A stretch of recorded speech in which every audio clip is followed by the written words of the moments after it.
Hello everyone, it is Thursday, June 9th, 2022. Of course, yesterday was New Comic Book Day, which means right now it's time for the new comic book video. It was not a big week for books, but there were a couple of nice titles that came out, so we're going to show you those. I was also able to pick up some more vintage books this past week, which I know everybody likes to look at. And then I received my final graded book back. I had sent in a group of books that I've shown mostly here on the channel. Golden Age books, pre-code books. My final one finally came back, so I'm going to show you that one as well. So let's jump right into the goodness. First one up from DC, Flashpoint Beyond, number 2. Right there. This is Poison Ivy, number 1. Really nice looking cover right there.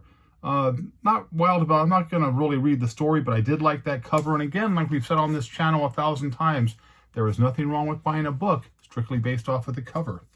Next up, Batman 124.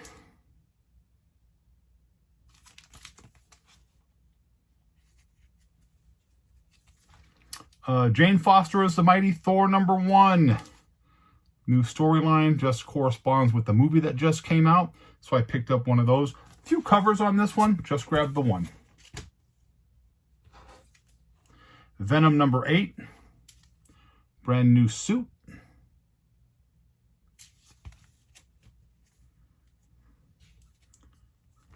So I'm not going to pronounce this name correctly, but it's from, of course, the character that got really hot right there.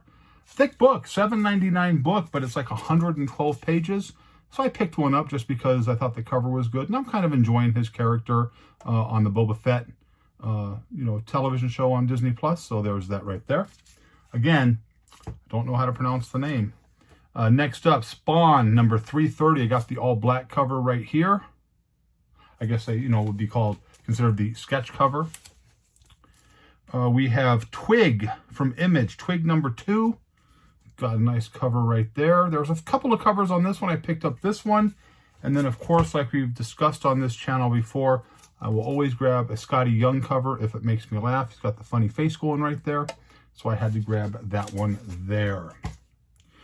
Frank Frazzetta's Death Dealer. This is, I believe, number 2. It should be number 2.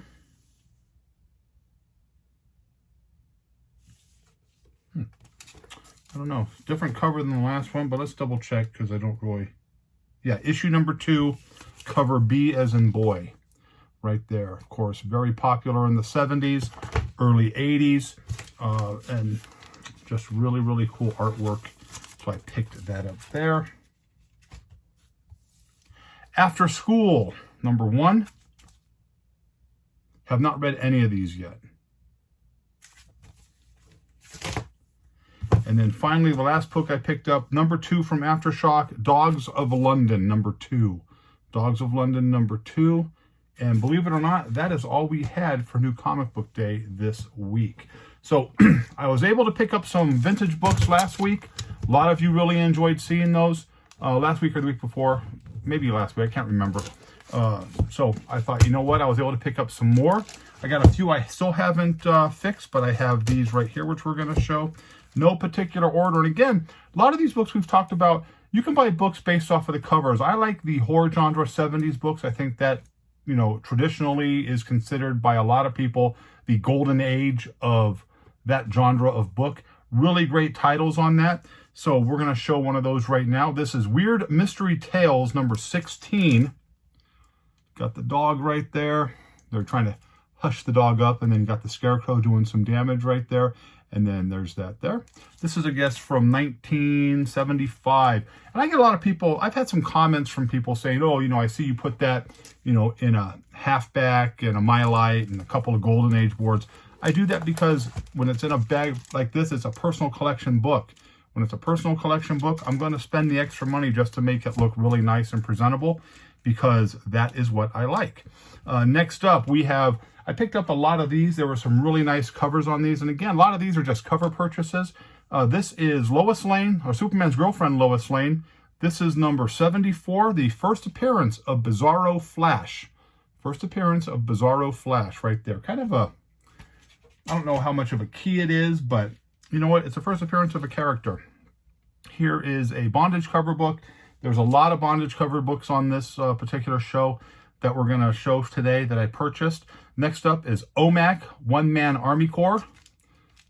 Right here, there's a little bondage action right there. And of course, cover and art by the great Jack Kirby right there. So, you know, again, these books are not expensive books, but they are nice books. I got this one because I just thought it was kind of funny. 1975, Superman's Girlfriend Lois Lane, number 127.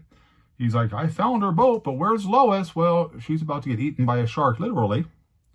Just kind of a, to me, it was kind of a suggestive cover, but it's a cool cover. And again, these books are not expensive, so I picked that up.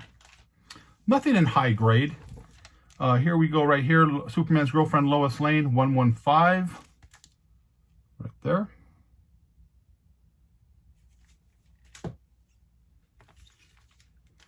Here's number 118, Superman's Girlfriend Lois Lane. Just a cool cover right there. Like that. This is a big 52-page giant right here. From 1972. A lot of these in the 4 to 665 range. Here's like a 6 right here. This is Superman's Girlfriend Lois Lane 121. This one always made me laugh. Got Lois looking real old right there. Oh, don't let him see me. But a really nice looking book right there. Good yellow on that. Color really pops on that. But again, just kind of a lower mid-grade. Nice looking book though. And again, isn't going to break the bank when you pick it up. Phantom Stranger number 22. This is a cover purchase right here. Love that cover of the, you know, monster, the ghoul, whatever you want to call, carrying the girl to the castle, lightning in the background. And of course you can see the Phantom Stranger right there. Really nice looking cover.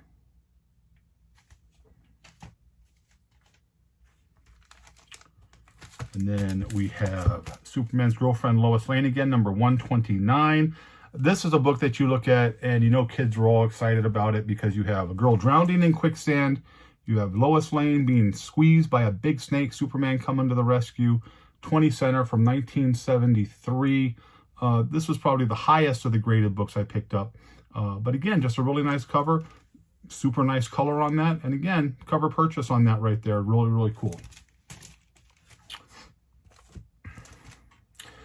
This is a book that doesn't book for a lot, but sells for a lot. This book always gets a premium, no matter where you go, especially the higher grade you get. I mean, you can get lower grade copies of this book for not a whole lot of money, but you start getting into the 5 and above on this book with legitimate grades, not the grades that people say on eBay that this is what it is. You're going to pay a little bit of a premium for this book. This is Superman's Girlfriend Lois Lane, number 122. Triple bondage cover right there. A real popular book. I know people see these at shows and they grab them real fast because, believe it or not, and we've said this a long time, people always make comments, there is a huge collector base for bondage style covers, especially, you know, of course, the granddaddy of all the bondage cover books are going to be Golden Age Wonder Woman. There's a ton of those on there. If you don't know why there's a lot of bondage covers on Wonder Woman, there's a great documentary about the man who, you know, developed the Wonder Woman character for comic books. And him and his partner in life, his girlfriend, his girlfriend or wife, were into bondage. So he did a lot of bondage covers with the Wonder Woman. That's why there's a lot of sequences like that when on his runs of the books, early Wonder Woman, a lot of bondage with the ropes and things like that. So there's a little history on that. Again, bondage covers always seem to sell a little bit better because there is a big collector base for it. And then finally, this is a book that's kind of a... There's been a lot of conversation about this book over the years. Is it not? So this is The Phantom Stranger, number 14. This is a super low grade book. This is a 2.0, but it is a Neil Adams cover. A lot of people believe that is the possible Swamp Thing prototype right there. It came out, you know, right before the Swamp Thing book came out. But again, really cool looking cover. You can kind of see, you know, yeah, that looks like the Swamp Thing. But it's a Neil Adams cover. Of course, we lost Neil just recently, but a really cool looking cover. And this is another book that you're going to pay kind of a premium for. Even super low grade covers like this or copies like this are going to sell in that $15, $20, $25 range. So you don't see a lot of these at shows. Really cool looking book right there. So I had to grab that for sure. And that is pretty much what we had on new books today. Again, a lot of conversation going on in the community as it relates to the CGC announcements. Now, CGC has been getting their books back quicker, I believe, is what people are saying, anywhere in that 3 to 5 week period.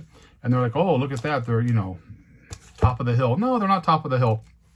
When a company has a lot of negativity or comes out with some announcements that have been, viewed as negative by the public, which their latest announcement for their labels has taken a very, very negative turn, they're going to try to do other things to pick it up. Now, a few years ago, when I did a video when Blackstone purchased the company that owns the CGC rights, and I told everybody at that point right there, if Blackstone is involved in the company, they're going to do everything they can to squeeze every dollar out of it. And it doesn't matter what the customer service is. They're going to get every dollar they can because they are strictly an investment company. They're not looking at stuff long term. When Blackstone buys a company, they squeeze it for everything it's got. They try to make the fast dollar, and then they throw the scraps and the bones that are left onto the scrap heap. And that's, basically what happens. And kind of CGC is kind of going down that road right now. Again, there's also a lot of videos online. You can look at me. You don't have to believe me. A lot of people just think I'm a basher, but I'm really not. Like I said, I get the books, graded, the vintage books, like the ones you see behind me. These are all, really nice looking books. They're books that I want to keep in the current condition that they are in. And so they're, so I send them in to get graded, but I've had a couple by CGC, most of them by CBCS. And the reason is, if you look at a lot of the videos on YouTube that are talking about the cases that they use, CBCS has a superior case. You don't have to like the labels, but their case is superior. If you shake, if you twist a PGX case, you can hear it cracking. The CGC case does the same thing. It cracks. If you shake the CGC book case, the book moves in it. You can hear it clicking back and forth. CBCS, the books don't move and the cases do not crack. If you're sending books in, a lot of people sit there and say, I'm not trying to make the fast dollar. I just want my books to be protected. Why would you not go with the more superior case? The superior case is CBCS, period, end of story. And everybody who does these videos talking about the type of cases, you might not like the labels on CBCS, but the case quality as it protects your book is second to none. It is the best in the industry. So if I'm sending books in to be protected, it's going to go to CBCS. That's just as simple as that. Speaking of CBCS, I had sent some Golden Age books in, a lot of pre-code books in to get, slabbed and protected. I've shown all those books on this channel. A lot of you really seem to like them. And I got the last one in last week, or actually, no, Tuesday. Got it in Tuesday.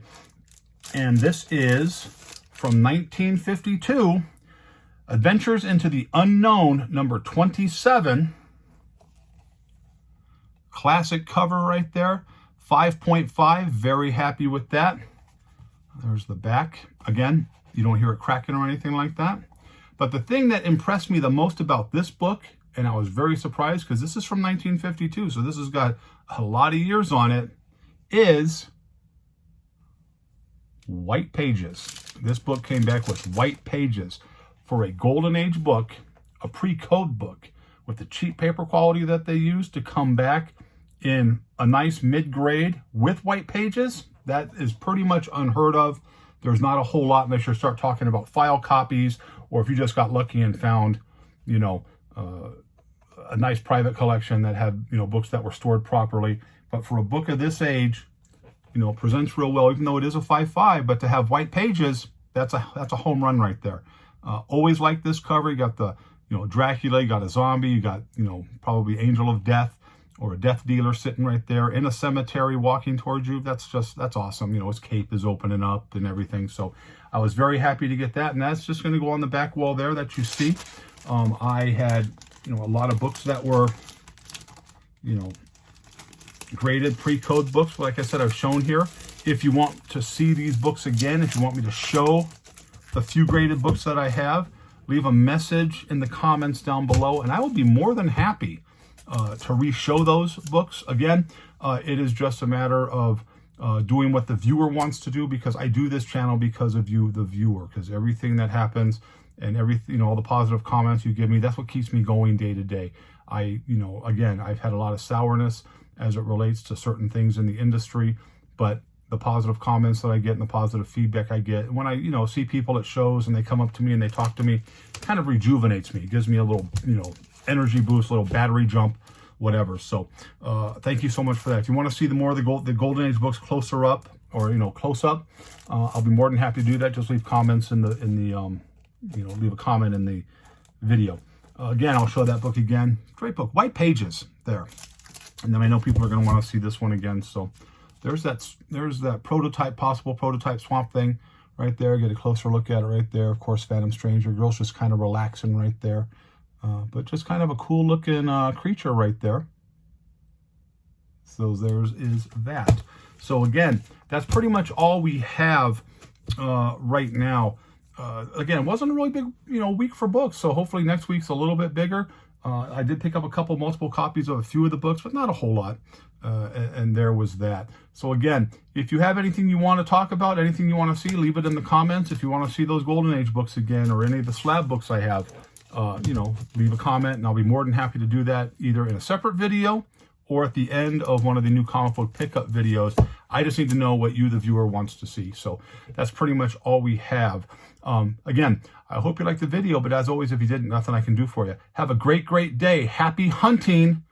Thank you for the support, and I will see you in a few days.